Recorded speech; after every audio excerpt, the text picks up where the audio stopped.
আলী রাদিয়াল্লাহু আনহু বলেছেন, কোনো ব্যক্তির যদি পাহাড়ের সমানও ঋণ থাকে, এই দোয়া যদি আমল করে, আল্লাহ পাক ওই ঋণও শোধ করে দিবেন সব।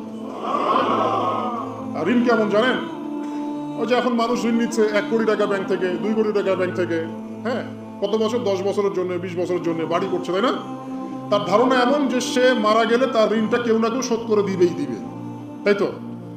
আর আল্লাহর রসুল কি বলছেন দেখেন, একজন মারা গেছেন, নবী সাল্লাল্লাহু আলাইহি ওয়াসাল্লামের সময় একজন মারা গেছেন।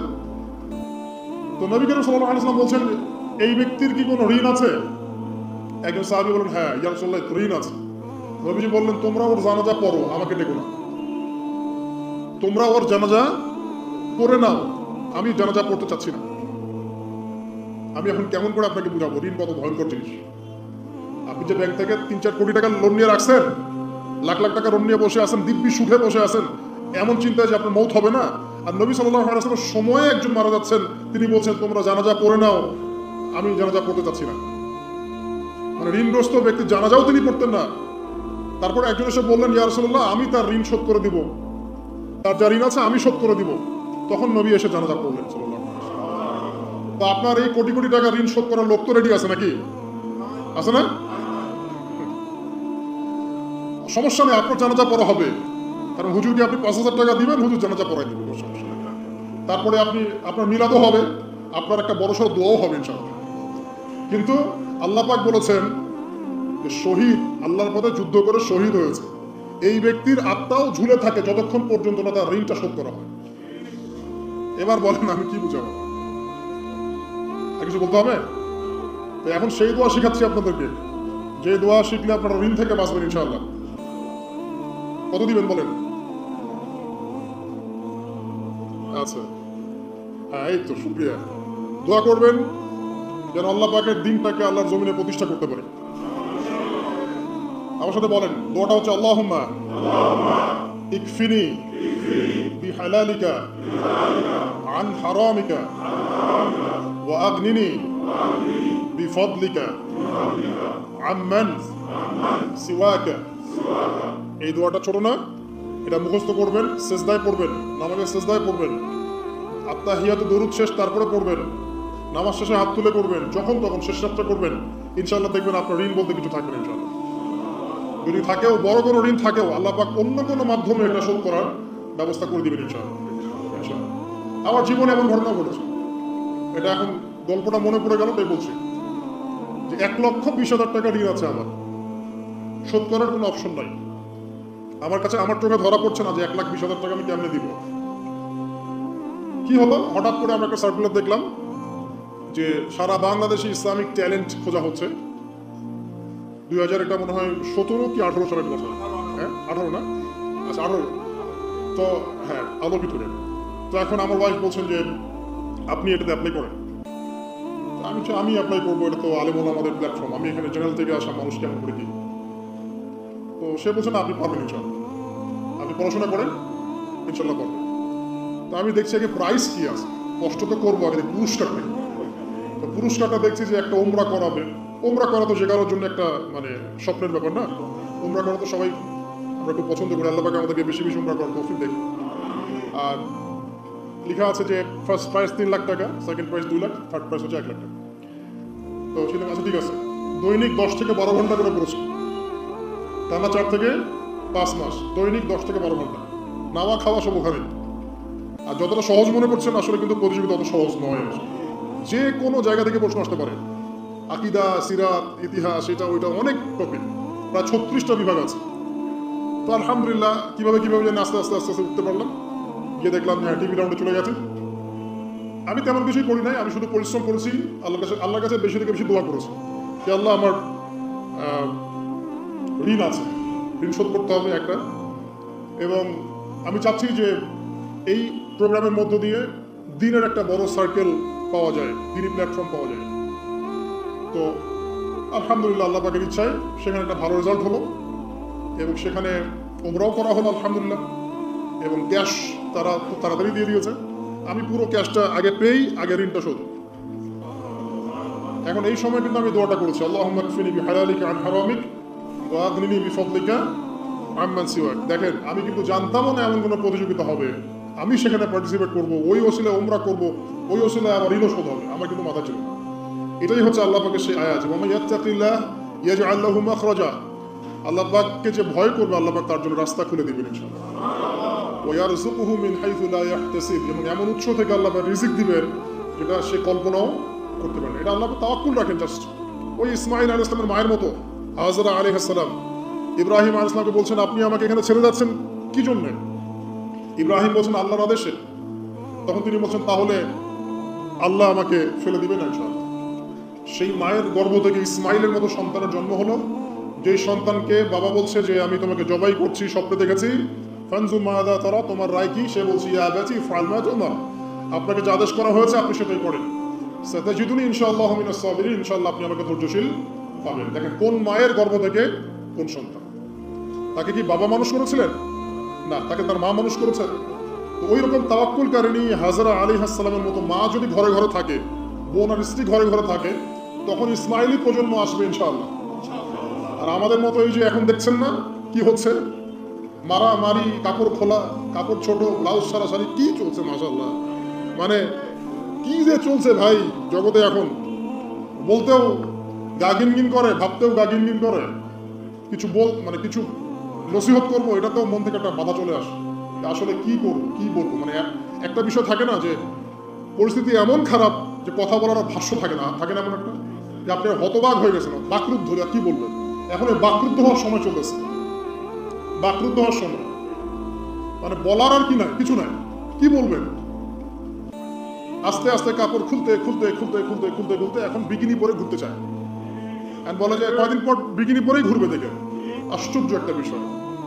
মানুষকে দেখেন, মেয়েরা কলেজে পড়তে গিয়ে মেয়েরা কি করতেছে এখন দেখেন, কলেজে পড়তে গিয়ে মেয়েরা কি করতেছে দেখেন। আর আপনি আপনার মেয়েকে কলেজে ওখানে পড়তে পাঠাচ্ছেন, ওখানে হোস্টেলে রাখছেন, যেখানে একটা মেয়েকে নবী সাল্লাল্লাহু আলাইহি ওয়াসাল্লাম মাহরাম ছাড়া সফর করতে নিষেধ করছেন, সেখানে আপনি আপনার মেয়েকে কোন শিক্ষায় শিক্ষিত করার জন্য রাতের পর রাত সেখানে কাটাচ্ছেন।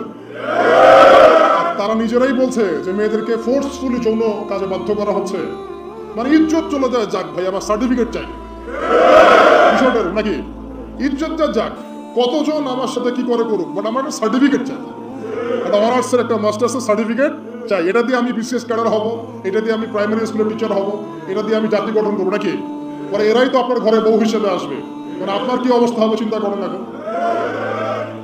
তা আমরা আসলে ভাই কোথায় আছি এখন? আল্লাহ পাক আমাদেরকে বোধোদয় দান করুন, দোয়া করি। তবে একটা হাদিস না বললে আমি এখান থেকে সরতে পারতেছি না।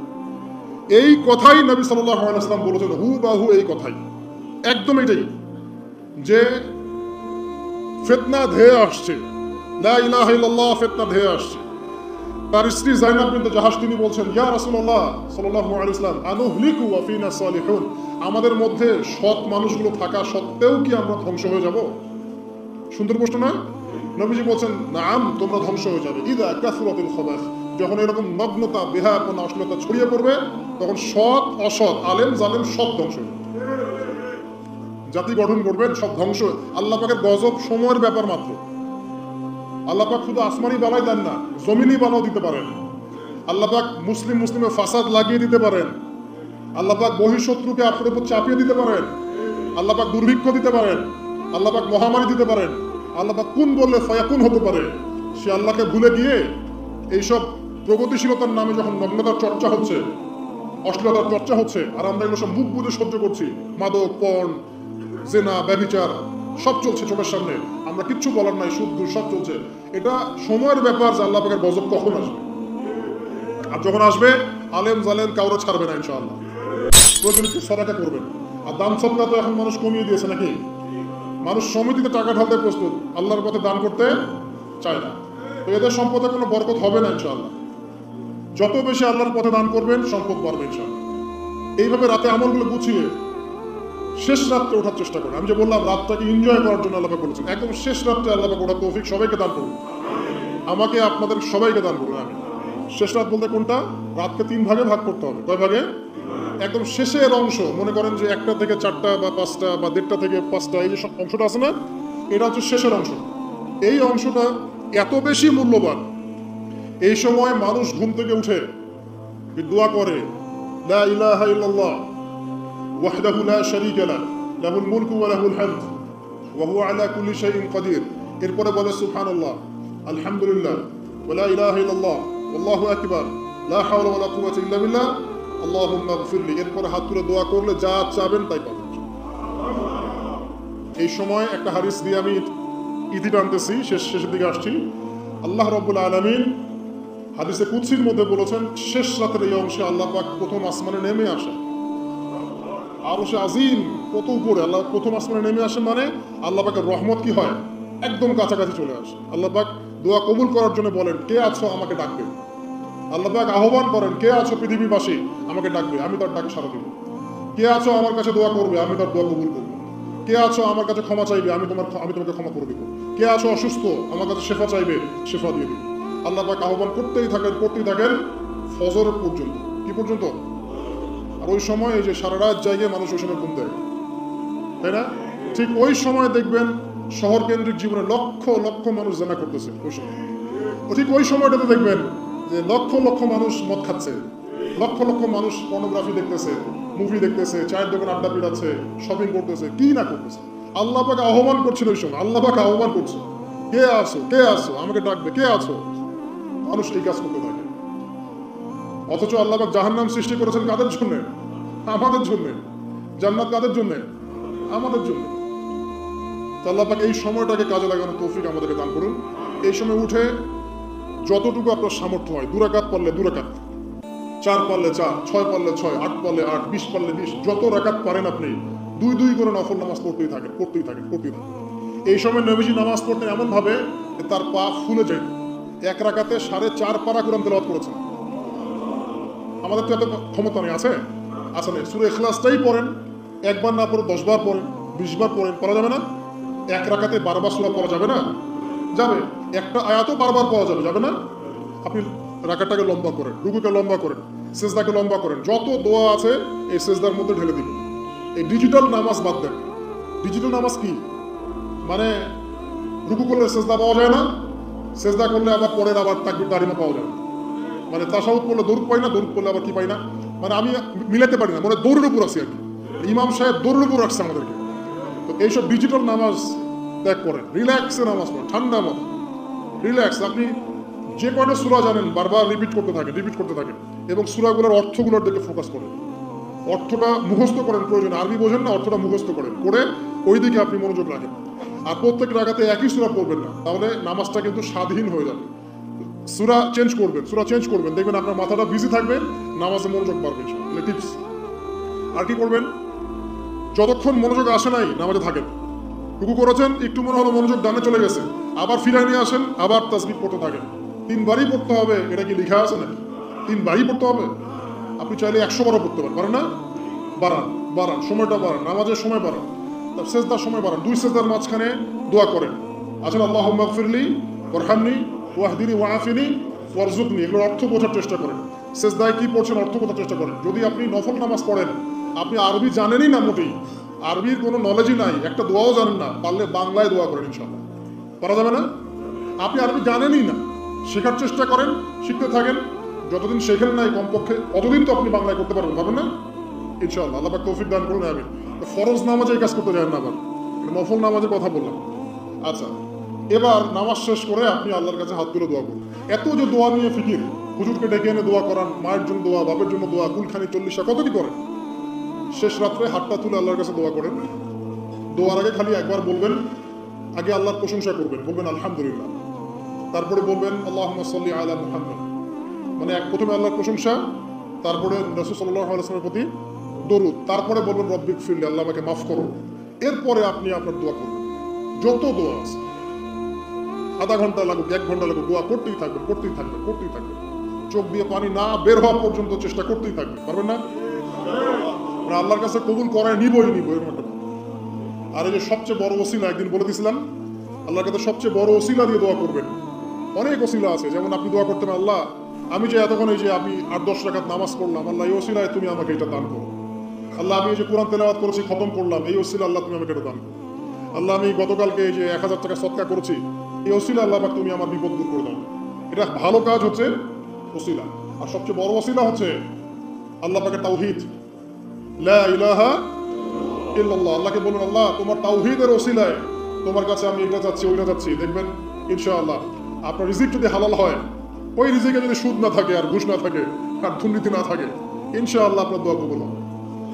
আর এরকম দোয়া কবুলের অনবদ্য মুহূর্তেও দোয়া কবুল হবে না যদি আপনার রিজিকের মধ্যে হারাম থাকে। এবার আপনি ভাবেন যে রিজিকটা কত ইম্পর্টেন্ট। এভাবে রাতটাকে পুরোটাকে এনজয় করেন। এই রাতের মধ্যে স্ত্রীকে সময় দেন, বাচ্চাকে সময় দেন। স্ত্রীকে যে সময়টা দিবেন সেটাও আপনার ইবাদত। এটা বলবো এটা আবার কেমন, এটাই এমনই।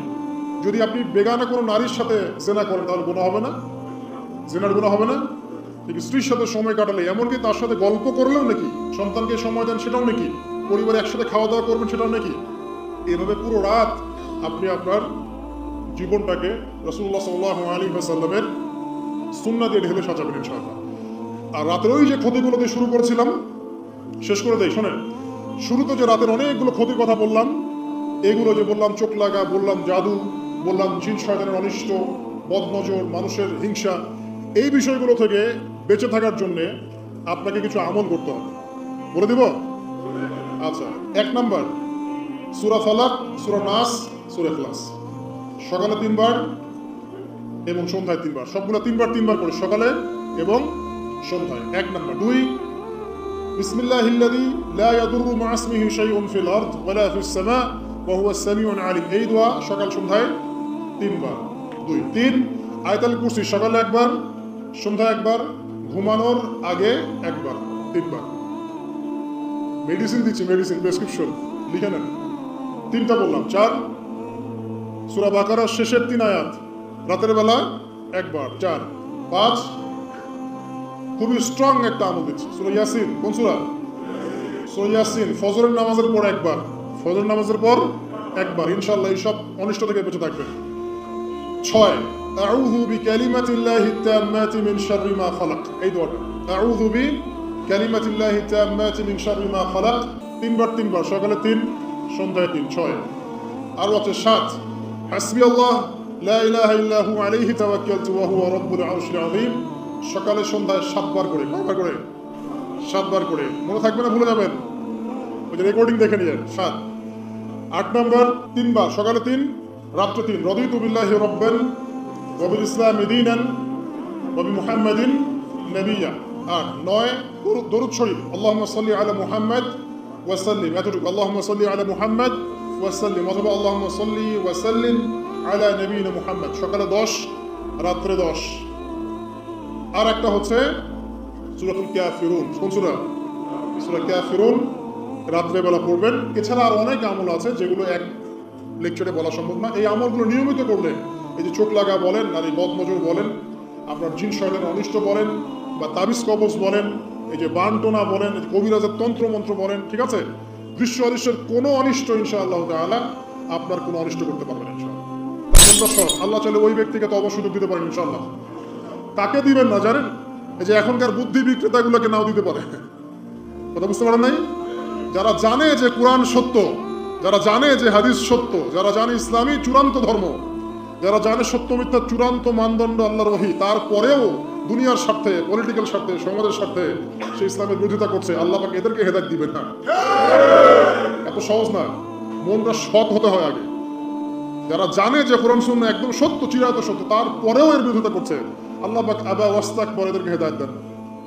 আল্লাহ পাক বলেছেন কোরআনে যে সবাইকে আমি হেদায়েত দিব না, সবাইকে দিব না, বরং বেশিরভাগকেই দিব না। ওয়াকালিলুম মিন ইবাদিয়াশ শাকুর, আমার শুকরগুজার বান্দা হবে খুবই অল্প, খুবই অল্প। আবার এই উম্মতের মধ্যে আবার ৭৩ দল, তার মধ্যে 1 দল জান্নাতে যাচ্ছে, তাই না? মা আনা আলাইহি ওয়া আসহাবি, আমি যার উপরে আছি, আমার সাহাবীরা যার উপরে আছে। আল্লাহ পাক আমাদের সবাইকে একটা সৎ হৃদয়ে লালন করার তৌফিক দান করুন। যেটা জানি না হয়তো আমল করতে পারছি না, জেনেছি কোরআনে আছে, জেনেছি হাদিসে আছে, জেনেছি এটা ইসলাম, মানবো ইনশাআল্লাহ। এটা আমার বুঝে আসুক বা না আসুক, আমি বুঝে আসুক বা না আসুক। আর জানছি এটা অন্যায়, এটা অশ্লীলতা, এটা পাপাচার, এটা নাজায়েজ, কোরআন সুন্নাহর মানদণ্ডে এটা চলে না, বাস চলে না। কোরআন সুন্নাহ চলে না, আমিও মানবো না, সিম্পল। আর কোরআন সুন্নাহ চলে না, কেউ যদি জোর করে মানায় তখন কি করবো? তখন হাতটা তুলবেন শেষ রাত্রে হাতটা তুলে বলবেন আল্লাহুম্মা ইন্না নাজআলুকা ফি নুহুরিহিম ওয়া নাউযু বিকা মিন শুরুরিহিম। আল্লাহ, আমি তোমাকে এই শত্রুদের সামনে দাঁড় করায় দিলাম, তুমি এখন বুঝো। কথা বুঝতে পারেন নাই? আপনি আল্লাহকে বলবেন, আল্লাহ, আমরা তোমাকে ইসলামের বিরোধী শক্তি আর মুসলিমদের মাঝখানে দাঁড় করাই দিলাম, তুমি এদের সাথে বোঝাপড়া করো। আল্লাহ, আমার ক্ষমতা নাই। আল্লাহ পাক পারবেন না? আল্লাহ দুর্বল নাকি? অথবা বলবেন আল্লাহুম্মা কফিনিহিম বিমা শি'তা, আল্লাহ যেভাবে ইচ্ছা তুমি এদের বিরুদ্ধে আমার জন্য যথেষ্ট হয়ে যাও। এই দোয়াটা কে করছিল? কে বলতে পারবেন? সূরা বুরুজ পড়েছেন? সূরা বুরুজ একটা বালকের কথা আছে না? ওই বালকে যে তীর মারা হলো, ওই বালককে মারা হয়, বালক মরে না, পাহাড় থেকে ফেলে দেয় মরে না, সমুদ্রে ফেলে দেয় মরে না। পরে বালক বলল যে একটা কাজ করেন, রাজাকে বলছে একটা কাজ করেন, সব জনগণকে মাঠে জড়ো করেন, তারপরে একটা তীর নেন, নিয়ে বলেন যে বিসমিল্লাহি রব্বি হাযাল গোলাম, এই বালকের রবের নামে আমি তীর ছুড়লাম, এটা বলেন, আমি মারা যাব। এই বালক নিজের জীবনটা উৎসর্গ করলো এভাবে। তখন ওই স্বৈরাচারী শাসক সে কি করলো? ওই তীরটা বের করে বলছে বিসমিল্লাহি রব্বি হাযাল গোলাম বলে তীর ছুড়লো, বালকটা মারা গেল, বালকটা শহীদ হয়ে গেল। এবং এই দৃশ্য দেখে সমস্ত এলাকার মানুষ বুঝলো যে আসলে এই রাজা আল্লাহ নয়, এর উপরে একজন আল্লাহ আছে যার নামে তীর ছুড়লে সে মরছে। তখন এই সবগুলো লোক মুসলিম হয়ে যায়। তারপর ওই রাজা কি করেছে? এই সবাইকে আগুনে ফেলে দিয়েছিল। এটা পড়ে দেখেন, তাফসীর ইবনে কাসির পড়েন, জালালাইল পড়েন, এই যে মারিফুল কোরআন পড়েন, মারিফুল কোরআন নেই বাসায়, মারিফুল কোরআন পড়েন, ওখানে দেখেন সবাইকে আগুনে ফেলে দিয়েছে। শেষমেশ একজন মা আর তার কোলে একটা বাচ্চা। তো মা এখন লাফ দিতে ভয় পাচ্ছে, বাচ্চা আছে কোলে। ঠিক সেই মুহূর্তে ওই বাচ্চা কথা বলে উঠেছে। সে বাচ্চা বলেছে, হে আম্মা, তুমি লাফ দাও, ভয় পেও না, যে আগুন তুমি দেখছো এর নিচে জান্নাত আছে। ইতিহাসে 3 জন শিশু কথা বলেছে, দুগ্ধপোষ্য শিশু, তার মধ্যে এই বাচ্চাটা একজন। আরেকজনকে কে বলতে পারবেন? ঈসা ইবনে মারইয়াম, তিনি কথা বলেছেন না? কথা বলেছেন। তো আল্লাহ পাক চাইলে এটা করতে পারে না? এমন বিজ্ঞান বলবে যে একটা বাচ্চা কথা বলতে পারে, 2 মাসের বাচ্চা? তার মানে আল্লাহ ভুল, বিজ্ঞান সত্য? না বিজ্ঞান ভুল, আল্লাহ সত্য? কোনটা? আপনাদের আকীদা ঠিক করেন। এক কথা, কোরআন সুন্নায় যা আছে এর বাইরে সত্যের কোনো উৎস নাই। আছে? নাই। দ্বিতীয় কথা হচ্ছে, হ্যাঁ, কোরআন সুন্নাহর সাথে যাই মিলে যাক না কেন, যে কোনো দর্শন, যে কোনো মতবাদ, যে কোনো থিওরি, যে কোনো স্কুল অফ থট মানতে কোন আপত্তি আছে? আর কোরআন সুন্নাহর সাথে যা মিলবে না, মানবো? মানবো না। আর মানবো না বললে কি আমরা আক্রমণ করতে যাব? না। আমরা কি করব?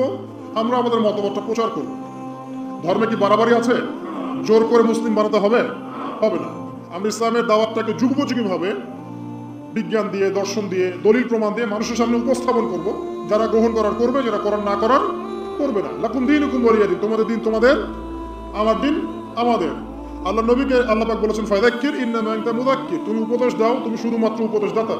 লাস্তা আলাইহিম বিমুসাইতির, তুমি কারো প্রতি দারোগা নও। জোর করে চাপিয়ে দিতে হবে না ইসলাম, দিতে হবে? হবে না। আল্লাহ পাক আমাদের সবাইকে পরিপূর্ণ ইসলাম পালন করার তৌফিক দান করুন, আমিন। অনেক গভীরে চলে আসছি, আসেন আবার রাতে চলে আসি। রাতটা কিভাবে এনজয় করতে হয় এটাই আমাদের আজকের লেকচারের টপিক। মানে আমরা কিন্তু জীবনটাকে অনেক বোর মনে করছি না? এই যে ব্যবসা বাণিজ্য, চাকরি বাকরি, বিবি বাচ্চা, পরিবার, অনেক অনেক যন্ত্রণা নাকি, অনেক সমস্যা, না? কিন্তু আল্লাহ পাক ইসলাম দিয়েছেন কিন্তু জীবনটা উপভোগ করার জন্য। কি জন্য? উপভোগ করার জন্য। আমরা আগে ভাবতাম আল্লাহ পাক ইসলাম আসলে কি জন্য দিলেন মানব জাতির? উত্তর হচ্ছে 3টা। 1, ইহকালীন সাফল্য, 1। 2, পরকালের মুক্তি, আর 3 হচ্ছে আপনার জীবনটাকে উপভোগ করার জন্য। আপনি জীবনটাকে ইসলাম দিয়ে যেভাবে উপভোগ করতে পারবেন, অন্য কোনো বিষয় দিয়ে পারবেন না। পারবেন? পারবেন না। আসেন দেখেন কিভাবে। রাতটা নিয়ে কথা বলি। এই যে রাত হয়ে গেল, আমরা আয়াতুল কুরসি পড়বো, আমরা সূরা বাকারার 6টি আয়াত পড়বো, সূরা মুলক পড়বো। আরেকটা সূরা বলি, সূরা ওয়াকিয়া। কোন সূরা এটা? কোন সূরা? ইদা ওয়াকাআতিল ওয়াকিয়া, এই সূরাটা। এই সূরাটা যে ব্যক্তি রাতে বেলা পড়বে, একটা বর্ণনা এসেছে যে দারিদ্রতা আপনাকে স্পর্শ করবে না। এই যে সুদ খাচ্ছে কি জন্য? টাকার জন্য তো নাকি? টাকা পয়সা ধন দৌলত করবেন, এই তো আপনার উদ্দেশ্য নাকি? এই জন্যই তো মায়ের সাথে যারা করছে, তাই তো? আল্লাহ বলছেন সূরা ওয়াকিয়া পড়েন, আপনার দারিদ্রতা দূর হয়ে যাবে।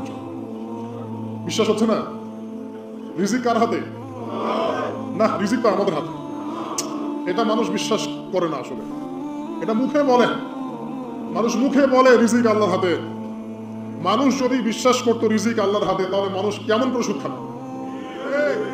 ও মনে করছে রিজিক আমার হাতে, আমি যদি খাই সুদ তাহলে আমি গেইন করবো, যদি না খাই তাহলে আমি দারিদ্রতায় ভুগবো নাকি?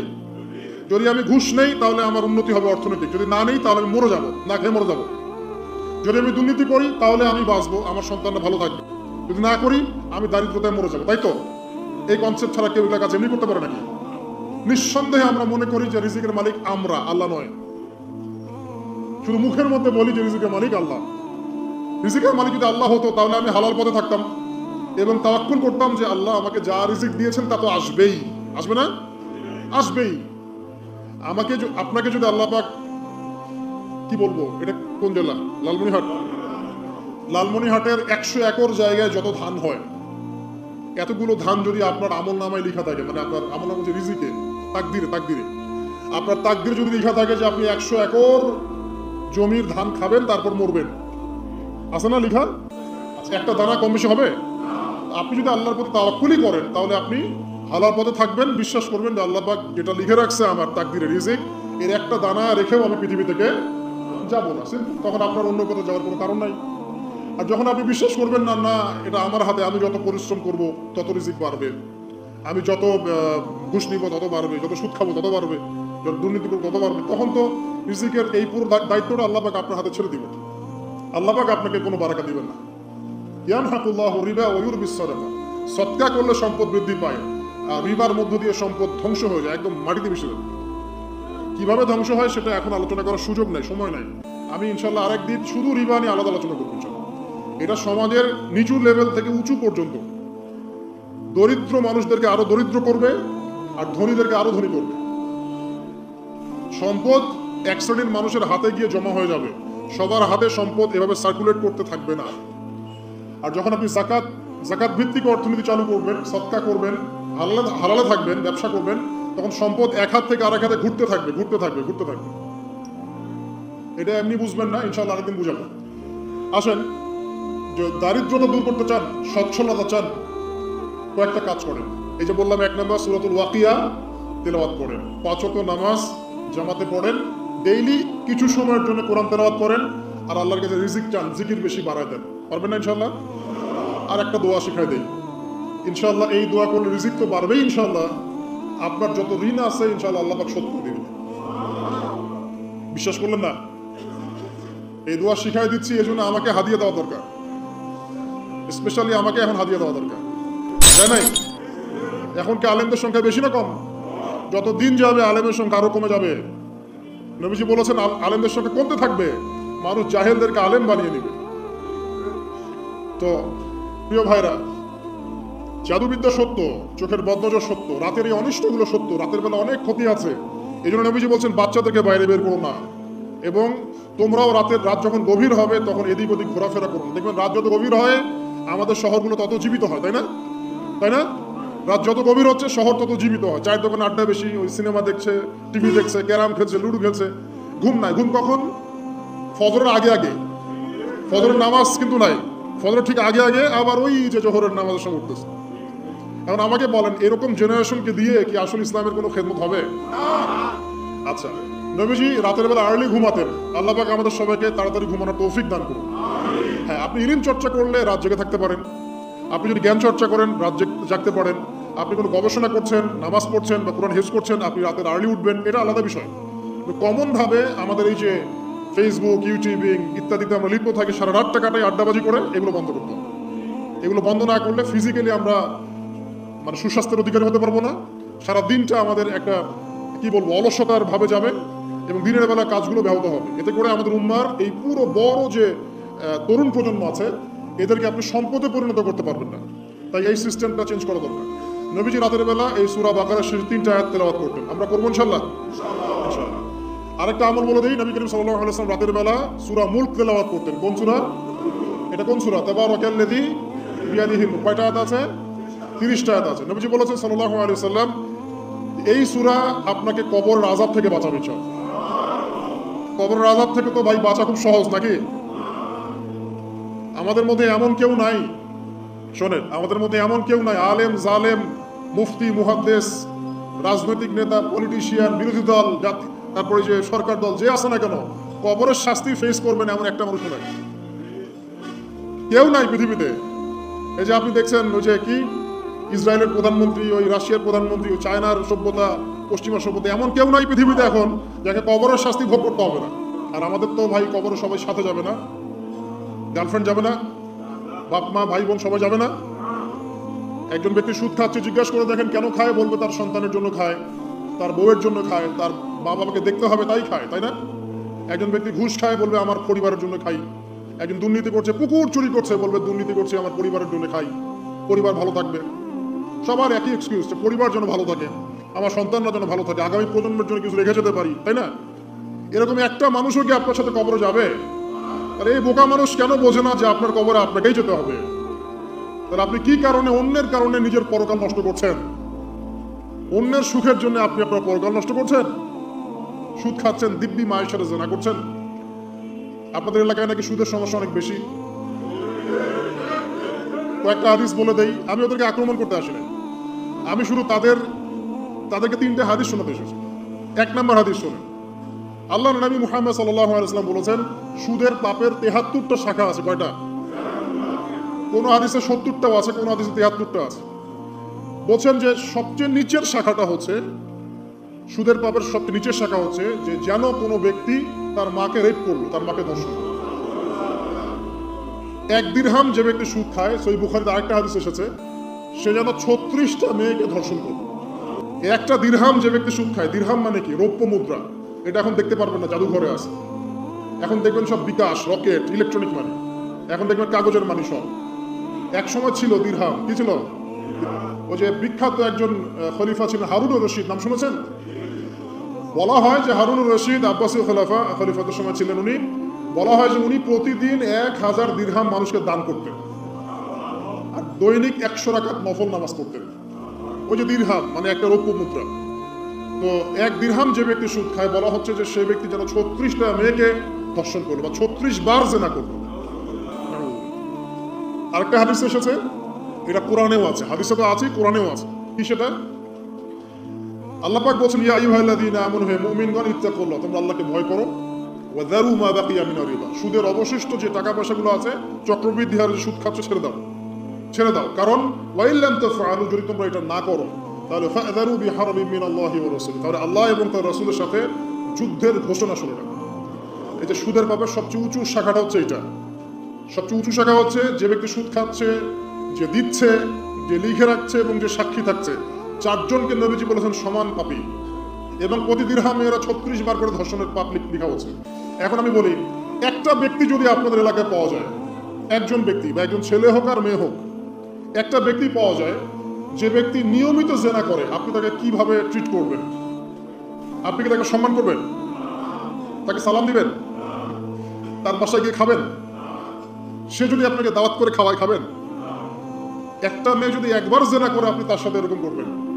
আর আপনি প্রতিদিন সুদ খাচ্ছেন, প্রতিদিন জেনা করছেন, কিন্তু আপনার কোনো ফিলিংস নাই। ফিলিংস নাই কেন আমি সেটা বলি, ফিলিংস নাই কেন সেটা আমি বলছি আপনাকে। ফিলিংস নাই এই কারণে, আপনার এই দেহটার ভিতরে একটা আত্মা আছে, রূহ আছে না? একটা কলব বলে একটা কথা আছে না? এই কলবটা আপনার মরে গেছে, জীবিত নাই। আপনার দেহের মধ্যে কোনো কলব নাই, বা কলব থাকলেও সেটা মুর্দা, এটা জিন্দা না। এটা জিন্দা হবে কোথায়? আল্লাহওয়ালা মানুষের কাছে যান, গিয়ে দেখবেন তিনি আপনাকে মৌতের কথা স্মরণ করাবে, কোরআন ধরায় দিবে, জিকির ধরায় দিবে, নামাজ ধরায় দিবে। আস্তে আস্তে দেখবেন আপনার কলবটা আবার জিন্দা হবে ইনশাআল্লাহ। এই মৃত কলব নিয়ে আপনাকে নসিহত করে আমারও কোনো লাভ নাই। আমি যে নসিহত করছি আসলে কোনো লাভ নাই, কারণ আপনার কলবটা মৃত। আগে কলবটা জিন্দা করতে হবে। কলব জিন্দা হবে 2টা কাজ, মাত্র 2টা কাজ। 1, বেশি বেশি কোরআন তেলাওয়াত করা যাবে ইনশাআল্লাহ। আল্লাহ আমাকে তৌফিক দেখ, আপনাদেরকে তৌফিক দেখ। আরেকটা হচ্ছে 2, বেশি বেশি আল্লাহর জিকির, বেশি বেশি আল্লাহর জিকির, চলতে ফিরতে সুবহানাল্লাহ, আলহামদুলিল্লাহ, আল্লাহু আকবার, লা ইলাহা ইল্লাল্লাহ, লা হাওলা ওয়ালা কুওয়াতা ইল্লা বিল্লাহ, হাসবুনাল্লাহু ওয়া নি'মাল ওয়াকিল, মানে চলতে ফিরতে, আস্তাগফিরুল্লাহ ওয়া আতুবু ইলাইহি। ঠিক আছে? যত জিকির জানেন চলতে ফিরতে করতে থাকেন, কলব জিন্দা হবে ইনশাআল্লাহ। কলব জিন্দা না হলে নসিহত ঢুকে না ভিতরে। এই যে আপনি একটা কথা শুনছেন, আপনি নসিহত গ্রহণ করছেন, আরেক ভাই শুনছে, গ্রহণ করছে না, কারণ কি জানেন? আপনার কলবটা জিন্দা, তার কলবটা মুর্দা। এতটুকু কথা। হ্যাঁ, কোরআন সুন্নাহ সবার কাছে আছে না? তো সবাই তো পড়ে হেদায়েত পাচ্ছে না, পাচ্ছে না। কিছু মানুষ পাচ্ছে, কিছু মানুষ পাচ্ছে না। কারণ কি? কারণ 1, তার মনের মধ্যে অনেস্টি নাই, সততা নাই। 2 হচ্ছে তার কলবটা মুর্দা। যদি কলবটা জিন্দা হতো এবং মনের মধ্যে সততা থাকতো, আল্লাহ পাক তাকে হেদায়েত দিতেন ইনশাআল্লাহ। যদি অমুসলিম ভাই বোনরাও থাকে, তাদের মনে যদি সততা থাকে, আল্লাহ পাক কোনো না কোনো দিন ওদেরকে হেদায়েত দিবে ইনশাআল্লাহ, দেখে দিন। উমর রাদিয়াল্লাহু আনহু, তিনি রাসূল সাল্লাল্লাহু আলাইহি ওয়াসাল্লামকে জান্নাই তরোয়াল নিয়ে আঘাত করতে, জান্নাই ঘটনা জানেন না? তিনি কিন্তু সৎ মনের মানুষ ছিলেন। হয় ডানে যাবো নাহলে বামে, মাঝামাঝি এসবের মধ্যে আমি নাই। হয় মানবো নাহলে মানবো না। ঠিক আছে? উনি সৎ ছিলেন, সৎ মনের অন্তর ছিল, স্বতন্ত্র। কেউ জুলুম করেছে, উনি জালেমের পক্ষ নিতেন না, মাজলুমের পক্ষ নিতেন, একদম সরাসরি, ডানে বামে দেখার সময় নেই। সততা ছিল তার মনের মধ্যে, আল্লাহ পাক হেদায়েত দিয়ে দেখেন দ্বিতীয় খলিফা বানিয়ে দিয়েছেন, আলহামদুলিল্লাহ। আর অবশ্যই নবী সাল্লাল্লাহু আলাইহি ওয়াসাল্লামের দোয়া এখানে ছিল, তিনি দোয়া করেছিলেন, আল্লাহ দুইজনের মধ্যে একজনকে হেদায়েত দিও। কে কে? হয় আবু জাহাল ইবনে হিশাম, না হলে ওমর ইবনুল খাত্তাব। আল্লাহ পাক ওমর রাদিয়াল্লাহু আনহুকে কবুল করেছেন, আলহামদুলিল্লাহ। এখনো যদি আল্লাহ পাক কারো মনের মধ্যে সততা দেখেন, ইনশাআল্লাহ তাআলা আল্লাহ পাক আপনাকে হেদায়েত দিবেন। আপনি নামাজ পড়ছেন না, মনটা অনেস্ট আপনার, কারো ক্ষতি করছেন না, কারো ক্ষতির মধ্যে আপনি নাই, কারো সম্পদ লুট করছেন না, ইচ্ছা করে কারো ক্ষতি করার চেষ্টা করছেন না, কাউকে বিপদে ফেলার চেষ্টা করছেন না, আপনি সৎ আছেন মনের দিক থেকে, আল্লাহ চাইলে আপনাকে নামাজি বানাই দিবেন ইনশাআল্লাহ, বানাই দিবে ইনশাআল্লাহ একদিন না একদিন, কারণ আপনার মনের মধ্যে সততা আছে। একজন ব্যক্তি মিউজিক করছে মনে করেন, কিন্তু কোনো মাদকে নাই, জাস্ট মনের তৃপ্তির জন্য করছে, আল্লাহকে বিশ্বাস করে, আল্লাহর সাথে সে ওই ইবলিসের মতো আচরণ করে না, আল্লাহ চাইলে তাকে একদিন হেদায়েত দিতে পারেন ইনশাআল্লাহ। একজন মাদক খাচ্ছে, মনে করেন সে মাদক খাচ্ছে মনের কষ্টে, হতাশা, চাকরি বাকরি পায় না, পরিবার থেকে চাপ, গার্লফ্রেন্ড ছেড়ে চলে গেছে, এখন মদ খাওয়া শুরু করছে, ও মনে করছে এখানে গেলে শান্তি পাবে। কিন্তু আল্লাহ বলে একজন আছে, সে বিশ্বাস করে, নামাজ মানে, কোরআন মানে, কেবলা মানে, নবীকেও মানে, কিন্তু সে জানে যে আমি একটা পাপ করছি, তার মনটা সৎ, আল্লাহ চাইলে ওই ব্যক্তিকে তো অবশ্য সুযোগ দিতে পারেন ইনশাআল্লাহ। কাকে দিবেন না জানেন? এই যে এখনকার বুদ্ধি বিক্রেতাগুলোকে নাও দিতে পারে, কথা বুঝতে পারছেন? ইসলাম কবুল করতে হবে। যদি মুমিন মুসলিম হতে চান, এই কনসেপ্টটার ঊর্ধ্বে এসে ইসলাম কবুল করতে হবে। আল্লাহ রব্বুল আলামিন এবং তার রাসূল যা বলেছেন সেটাই চূড়ান্ত সত্য, সেটা আমরা প্রমাণ করতে পারি বা না পারি, এটাকে অন্ধভাবেই বিশ্বাস করতে হবে। এটাই হচ্ছে একটা মৌলবাদী কনসেপ্ট। আর এভাবে ইসলামের মৌলিক বিষয়গুলোকে না মানলে কেউ মুসলিমই হবে না। কথা কি বুঝতে পারছেন? আচ্ছা, তিনি বলছেন রাতের বেলায় এমন কিছু মাখলুক বের হয় যাদেরকে তোমরা দেখো না, দুষ্ট জিন বের হয়। কি বের হয়? জিন জাতি নাই পৃথিবীতে? আল্লাহ পাক সূরা জিন নামে একটা গোটা সূরা নাযিল করেছেন, করে নাই? হাফেজ আছে না এখানে মানুষ? তুরুহিয়া ইলাইয়া আন্নাহু ইসতামা নাফারুম মিনাল জিন্নি ওয়াকালু ইন্না সামি'না কুরআনান আজাবা। জিনদের একটা দল কোরআন শুনে বলেছিল যে আমরা অদ্ভুত আজব একটা কোরআন শুনেছি। তারপর তারা গিয়ে তাদের কওমের কাছে ইসলামের দাওয়াত দেয়, ওই কওম ইসলাম কবুল করে। এটা নবী সাল্লাল্লাহু আলাইহি ওয়াসাল্লামের জীবনের সেই সময়কার ঘটনা, যখন নবীজি তায়েফ থেকে ফিরে আসছেন, তায়েফবাসী তাকে অত্যাচার করলো, তিনি নাখলা উপত্যকায় এসে নামাজ পড়ছেন, ওই নামাজের কেরাত শুনে জিনরা ইসলাম কবুল করেছে। তো সূরা জিনে আল্লাহ পাক এই কথা নাযিল করেছেন। তো আল্লাহ পাক যে বলছেন জিন জাতি আছে, আল্লাহ কি মিথ্যা কথা বলছেন? নাকি নাসা যখন বলে এলিয়েন আছে তখন ওটা সত্য, আর আল্লাহ বলছেন জিন জাতি আছে, এটা মিথ্যা? তা আমাদেরকে আবার নতুন করে মুসলমান হওয়া লাগবে এখন, আমাদের কনসেপ্ট চেঞ্জ হয়ে গেছে।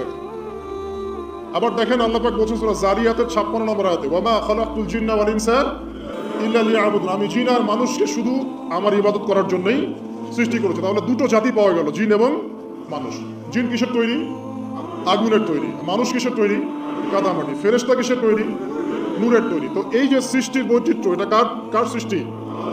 সেই আল্লাহ পাকের জ্ঞান সবচেয়ে বেশি না আমার জ্ঞান সবচেয়ে বেশি? সেই আল্লাহর পক্ষ থেকে যখন কোরআন এবং হাদিস নাজিল হবে, তা আমি অন্ধভাবে মানবো না? নাকি আমি আল্লাহকে চ্যালেঞ্জ করবো ইবলিসের মতো? ইবলিস আল্লাহকে চ্যালেঞ্জ করছে না, খালাকতানি মিন নার ওয়া খালাকতাহু মিন তিন, আমি কেন আদমকে সিজদা করতে যাব? আমি কেন আদমকে সিজদা করতে যাব? আপনি আদমকে সৃষ্টি করেছেন মাটি দিয়ে, আমাকে সৃষ্টি করেছেন আগুন দিয়ে, তাহলে আমি আদমের চাইতে সুপিরিয়র, আমি আদমের চাইতে সেরা, তা আমি কেন ওকে সিজদা করতে যাব? ইবলিস আল্লাহকে চ্যালেঞ্জ করলো না? তো এখন আমরা যারা আল্লাহকে চ্যালেঞ্জ করছি, এখন এই বিশ্বে যারা আল্লাহকে চ্যালেঞ্জ করছে, কোরআনকে চ্যালেঞ্জ করছে, হাদিসকে চ্যালেঞ্জ করছে, এরা কি আল্লাহর অনুগত বান্দা না ইবলিসের এজেন্ট? এরা এই চ্যালেঞ্জিং ফিলোসফিটা পেল কোথা থেকে? ওই ইবলিস থেকে। ইবলিস থেকে এই ফিলোসফি এসেছে। আর ইবলিস তো এখনো মরে যায় নাই, মরে গেছে, বরং সে এখন প্রবীণ বয়স্ক হয়ে গেছে, তার অভিজ্ঞতা এখন অনেক বেশি। তার অভিজ্ঞতা কি বেশি? দেখবেন ইবলিস সবার আগে আদম সন্তানের গা থেকে কাপড় খুলে ফেলেছিল, জানেন? আপনাকে দেখাচ্ছি, সূরা আরাফ পড়েন।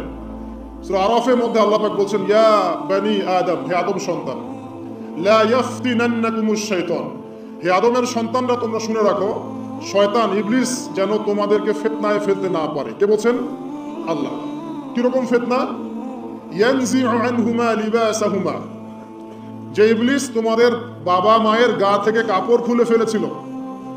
ইয়া বানি আদম লা ইয়াফতিনান্নাকুমুশ শাইতান কামা আখরাজা আবাওয়াইকুম মিনাল জান্নাহ ইয়ানজিউ আনহুমা লিবাসাহুমা। আল্লাহ পাক বলছেন, হে আদমের সন্তানরা, তোমরা সতর্ক থেকো, ইবলিস যেন তোমাদেরকে ফিতনায় ফেলতে না পারে, যেমন করে সে তোমাদের বাবা এবং মাকে জান্নাত থেকে বের করে দিয়েছিল এবং তাদের গায়ের কাপড় খুলে ফেলেছে। কখন কাপড় খুলে গেছে জানেন? যখন ওই যে গাছের কাছে তারা চলে গেলেন, ওই যে এই গাছের কাছে যেও না, ওলা তাকরাবা হাদিস শাজারা, তোমরা এই গাছের কাছে যেও না। যখনই তারা গাছের কাছে গেলেন, ফল খেলেন, সাথে সাথে গায়ের কাপড় খুলে পড়ে গেছে। এর আগ পর্যন্ত দুজন জানতেন না কার লজ্জাস্থান কেমন। এই ঘটনার পর একে অপরের লজ্জাস্থান উন্মুক্ত হয়ে যায়। তারপর তারা জান্নাতের পাতাগুলো ছিঁড়ে ছিঁড়ে লজ্জাস্থান ঢাকতে লাগলেন। তাহলে ইবলিস আমাদের পিতামাতাকে প্রতারিত করে ধোকায় ফেলে গা থেকে কাপড় খুলে ফেলেছে না? কথা কি বুঝতে পারছেন? এটাই আল্লাহ পাক বলছেন, তোমাদের কাপড় যেন তারা খুলতে না পারে, তোমাদেরকে যেন হে আদম সন্তান ইবলিস ফিতনায় ফেলতে না পারে। তাহলে এখন আপনি বলেন, এই বিংশ শতাব্দীতে এসে, একবিংশ শতাব্দীতে এসে যারা মুসলিমদের গা থেকে কাপড় খুলে ফেলতে চায়, এরা কার এজেন্ট? এরা কার এজেন্ডা বাস্তবায়ন করছে? প্রমাণ হিসেবে কি আমি নিজের মন করা কথা বললাম, না কোরআন থেকে দলিল দিলাম? কোন সূরা? সূরা আরাফ এর প্রথম 3টা পৃষ্ঠা পড়েন, ডিটেইলস লেখা আছে। আর আল্লাহ পাক বলেছেন, ওয়ালাকাদ ইয়াসসারনাল কুরআনা লিযিকরি ফাহাল মিন মুদ্দাকির। কোরআনকে আমি বোঝার জন্য একদম সহজ করেছি, যে কেউ কোরআন বুঝতে পারবে ইনশাআল্লাহ। খালি পড়ে দেখো, ফাহাল মিন মুদ্দাকির, কেউ কি আছো কোরআন উপলব্ধি করবে?